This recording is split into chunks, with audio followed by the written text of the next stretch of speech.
Bom dia, pessoal, sejam todos bem-vindos ao nosso primeiro vídeo de hoje. Nosso tema principal não poderia ser diferente, será o loirão, porque ontem nós fomos surpreendidos pela notícia da condenação do Donald Trump em um tribunal de Nova York, nos Estados Unidos.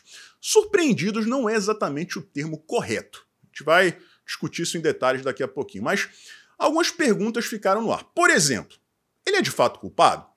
Ele teve um caso extraconjugal com uma atriz de filmes adultos? Ele a subornou? Ele está ou não elegível? Ele pode ou não concorrer à Casa Branca? Eu vou trazer todas as respostas aqui para vocês daqui a pouquinho. Esse julgamento pegou muito mal para a justiça americana, mas a boa notícia é que o sistema como um todo vai resolver o problema, tá? Antes disso, outras matérias. A primeira é essa aí. Rombo fiscal bate recorde e atinge mais de R$1 trilhão em abril. Isso é equivalente, pessoal, a 76% do PIB nacional. Esse índice é altíssimo. Altíssimo. Desde 2022 que a gente não alcançava esse número. E por que a gente chegou a esse número em 2022? Para corrigir o problema da pandemia. O problema foi corrigido, os índices estavam melhorando, até que um certo ladrão subiu a rampa, eles voltaram a piorar sem pandemia e agora chegam a esse número absurdo sem a pandemia. Pior do que o Covid é um governo do PT, pessoal, não tem erro. E tem gente que insiste em dizer que a economia está indo bem, que não vai ter problema. Eu sei que isso está ficando cansativo, mas eu tenho que falar, até porque vocês têm que se prevenir, vocês têm que fazer um planejamento, né, para evitar de serem pegos aí de surpresa. Setembro, outubro, novembro. Vai chegar uma crise que esse governo não vai segurar, tá? Então, se vocês tiverem um plano alternativo, coloquem em prática. Seja aqui no Brasil, seja lá fora. O fato é que vocês não podem ficar descobertos. Tá? Mais de R$1 trilhão de rombo fiscal sem pandemia. Segunda notícia, pessoal. O Papa, que poucos dias atrás tinha dito que havia muita... Palavras dele, tá? Não são minhas, não. Havia muita viadagem nos seminários. Agora diz que fofoca é coisa de mulher. Quantas vezes eu já falei aqui para vocês, né, que a esquerda, esse Papa é comunista, né? Quantas vezes eu falei para vocês que a esquerda sequestra essas pautas lacradoras, né? Acaba cooptando essas minorias que funcionam como idiotas úteis, mas, na verdade, a essência da esquerda é preconceituosa. Em Cuba, por exemplo, o Fidel Castro tinha campos de concentração de trabalho forçado para homossexuais. Ele dizia que o trabalho iria corrigir o problema, seria a cura disso aí. Ele também falava abertamente sobre a população negra. Ele tem várias frases aí do Che Guevara, eu não lembro exatamente palavra por palavra, mas deixava transparecer que sim, ele achava que o homem branco era intelectualmente superior ao homem negro. Quem dizia isso era o Che Guevara. Eu discordo disso. Assim, eu não consigo nem calcular, né, o quanto eu discordo disso aí, mas ele falava isso. E a esquerda sempre foi assim. Mas, como a gente não consegue ganhar aqui no campo da política, vamos cooptar essas massas aqui, essas minorias, porque eles vão nos ajudar. A gente coloca a pecha de preconceituosos na extrema-direita. Tá? E tá aí o Papa provando isso mais uma vez. Para estar rolando esse tipo de vazamento, pessoal, é porque já estão, né, colocaram o cara na frigideira, realmente, porque não dá, né? Não dá. A Igreja Católica está perdendo muito prestígio. Eu não acredito que isso seja, de maneira alguma, uma competição, tá, pessoal? Mas as igrejas em si enxergam como tal. A Igreja Católica está perdendo espaço demais para as evangélicas. Aqui no Brasil, então, é uma coisa impressionante. Tá? Eu acho que não existe lado certo, não existe lado errado. Agora, que a estratégia da Igreja Católica está errada, tá, e não tem como negar. Né? TSE acompanhará eleições venezuelanas para garantir transparência.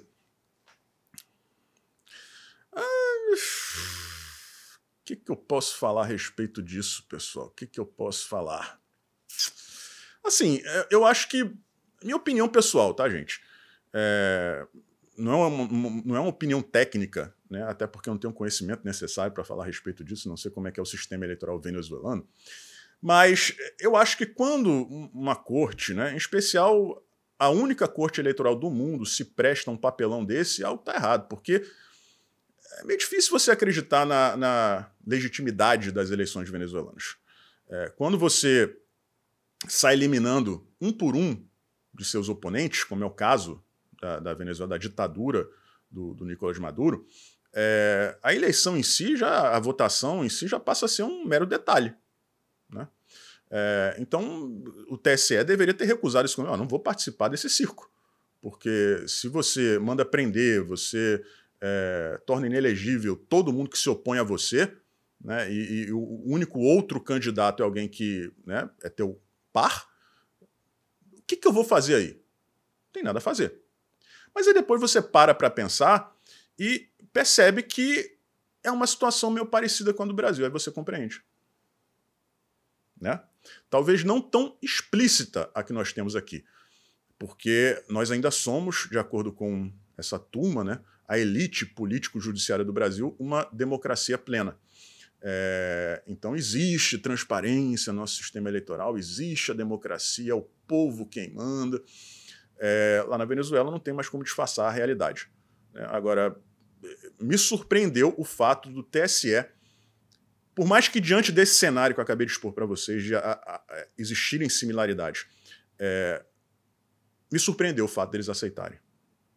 Porque é assustador eles né, se oferecerem para participar de uma palhaçada como essa. Sempre bom lembrar que o Barroso, né, que tanto lutou contra a impressão do voto, né, o voto auditável, participou das eleições portuguesas enquanto presidente do STF e voltou ao Brasil falando maravilhas sobre as eleições portuguesas, feitas na base do papel. Né? Vai entender. Antes de chegar aqui ao tema principal, pessoal, eu tenho uma sugestão para vocês. Talvez a solução de vários problemas. E o nome é Natushark de Noite, um suplemento natural que alivia suas dores durante o dia e regenera as cartilagens durante a noite, além de fortalecer a sua massa óssea. Mais de 20 anos de mercado, uma empresa criada e gerida por conservadores de verdade. A gente tem que privilegiar, né, pessoal? E quem conhece a minha história sabe das dificuldades que eu enfrentei recentemente, problemas de saúde, muitas dores, e hoje eu estou bem, né? Voltei a fazer atividade física, porque fazer atividade física com dor é praticamente impossível. E a coisa é boa para o nosso bolso também, pessoal. 10 vezes sem juros. Basta acessar o link no comentário fixado ou na descrição desse vídeo e tirar todas as suas dúvidas com os atendentes da Natushark. Mas olha só, tem que tomar direitinho, hein? Tem que seguir as instruções, porque não é milagre. Siga as instruções que vai dar certo. Tire suas dúvidas com os atendentes da Natushark e tenho certeza de que eles vão fazer esse acompanhamento com vocês. Vão perguntar, né, se vocês estão seguindo as instruções. Fechou? Então é isso, vamos lá. Seguindo em frente aqui, pessoal. Para introduzir esse julgamento do Donald Trump, eu vou trazer uma notícia para vocês que é assustadora. Tá? Se a gente estava com medo de testemunharmos o início de uma terceira guerra mundial, nós nunca estivemos tão próximos de fazê-lo. Porque o Joe Biden autorizou a Ucrânia a usar equipamentos militares fabricados nos Estados Unidos em território russo. Eles estavam sendo usados para defesa contra ataques russos e também para atacar russos dentro do território ucraniano. Agora não. Agora a Ucrânia pretende fazer ataques dentro do território russo usando esses equipamentos americanos. E o Vladimir Putin disse lá atrás que caso isso acontecesse um dia, seria o início da Terceira Guerra Mundial. E o Joe Biden está bancando isso aqui. Eu não estou dizendo que um lado está certo, ou que o outro lado está certo. Eu estou passando a notícia nua e crua para vocês. Os fatos. Lá atrás, o Vladimir Putin disse que caso isso acontecesse, seria o início da Terceira Guerra Mundial. E isso está acontecendo agora, graças a uma autorização do Joe Biden. Tá? Agora vamos lá, pessoal. Vamos responder as perguntas aqui que ficaram no ar, que eu trouxe a Bela no início do vídeo, sem enrolação, direto ao ponto, como sempre. Tá? Primeira pergunta, ele é culpado? Pessoal, é o seguinte, todo mundo tem que entender uma coisa, tá? Ele não está sendo acusado de ter tido um caso extraconjugal, até porque na sociedade moderna isso não é crime há muito tempo, né? Isso é errado, moralmente, eticamente, agora. É uma situação que ele tem que resolver com a mulher traída. né? Não com a justiça. Ele de fato teve esse caso extraconjugal com uma atriz de filmes adultos chamada Stormy Daniels, se eu não me engano. Se eu estiver errado, me corrijam aí nos comentários. Agora, a acusação é de que ele teria comprado o silêncio dela. Qual a prova principal, se é que dá para chamar isso de prova da acusação? Um ex-advogado do Trump que teria feito as transferências. O Trump diz que não sabia dessa negociação com a mulher, que ele teria se resolvido com ela diretamente, por ele o assunto estava encerrado. Tá? Não existe nenhuma fatura, nenhuma prova de que essa transferência tenha passado pelo conhecimento do Donald Trump. Não existe nenhum papel com o nome dele, nada que comprove factualmente a participação do Donald Trump nessa história. A suspeita da direita é de que os dois tenham sido cooptados. O ex-advogado do Donald Trump e essa mulher, para que eles fizessem parte desse teatro. O ex-advogado vai lá e comunica, a gente pode fazer isso aqui e tal, vamos capitalizar em cima disso. O fato é que não existe nenhuma prova material que coloque o Trump na cena do crime. A transferência da grana. E assim, gente, tudo bem, existe o livre convencimento do juízo. Se o juiz, ou no caso o júri popular, acharem que aquilo ali é suficiente para culpar o acusado, beleza. Se faz parte do sistema judiciário local, tranquilo. Agora, tem que ter substância, senão fica feio pra caramba. E foi exatamente isso que aconteceu. Não tem como negar que foi isso que aconteceu. Vamos a algumas informações importantes aqui. O nosso sistema judiciário é completamente diferente do sistema judiciário americano. Isso aí não vai transformar o Donald Trump em um presidiário, como aconteceu aqui no Brasil recentemente com uma certa pessoa que depois foi descondenada. Esse julgamento foi realizado em um condado do estado de Nova York. Tá? E é importante que vocês saibam. O promotor responsável pela acusação, ele é filhotinho, peixinho de um tal de George Soros. O George Soros financiou a campanha, sim, porque lá tem campanha para promotor. Tá? Então, esse é o primeiro ponto. Segundo ponto, o juiz do caso é democrata. Durante anos e anos, ele foi financiador do Partido Democrata. E a filha dele ocupa uma posição de destaque dentro do partido. Não é assim, tipo, ela contribui, não. Ela é do Partido Democrata. A filha do juiz. Neste condado, onde foi feito o julgamento, nas últimas eleições, o Trump teve 6% dos votos. 6% dos votos. E o júri popular é formado por locais. Então, era uma armadilha desde o início. Nós precisamos condenar esse cara. Como?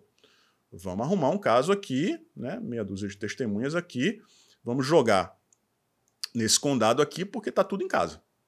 E assim foi feito. É isso que vocês precisam saber. É só isso que vocês... Não existe mais nada além disso. Parece um certo país, mas, como eu já adiantei aqui, o sistema judiciário lá, ele não é que nem o nosso, assim, que existem decisões que sempre vão acabar também em determinados locais que são, na maioria dos casos, meio tendenciosos. Mas vamos pular essa parte que a gente está falando dos Estados Unidos. Tá? O Donald Trump está elegível. Elegível. Ele vai concorrer às eleições norte-americanas de novembro. Tá? Tem declaração do chefe da campanha do Joe Biden dizendo isso. Eu vou até colocar em tela inteira aí para vocês, está em inglês, tá? Mas o que ele diz é isso. A única maneira que a gente tem de evitar o desastre à democracia, sempre a mesma coisa que eles dizem, o desastre dessa ameaça à democracia está nas cédulas de votação, nas urnas, através do voto. É a única maneira que a gente tem de evitar que a democracia vá para o ralo, com esse monstro Donald Trump assumindo a presidência novamente. Então, é isso, tá, pessoal? O resumão. Sim, ele teve um caso extraconjugal com uma atriz de filmes adultos. Acusação, tem provas materiais? Não. tem o testemunho de um ex-advogado. O julgamento foi justo? Trouxe as informações para vocês. Um condado onde ele teve 6% dos votos, um promotor financiado pelo George Soros, um juiz democrata até o último fio de cabelo e um júri popular formado por pessoas que pertencem àquele condado, àquela comunidade, em que o Trump só teve 6% dos votos. Ele continua elegível? Sim, continua elegível. E, ao que tudo indica, isso acabou ajudando bastante, porque os grandes ricos americanos aumentaram o financiamento à campanha do Donald Trump. Porque foi muito claro o teor político do julgamento. É isso. Tá? Espero ter respondido todas as perguntas. Infelizmente, aqui no Brasil é diferente. Vou repetir uma coisa que eu já falei aqui nesse vídeo. O Brasil é o único país do mundo que tem um tribunal eleitoral. E isso explica muita coisa do que acontece por aqui. Um forte abraço e a gente se vê por aí.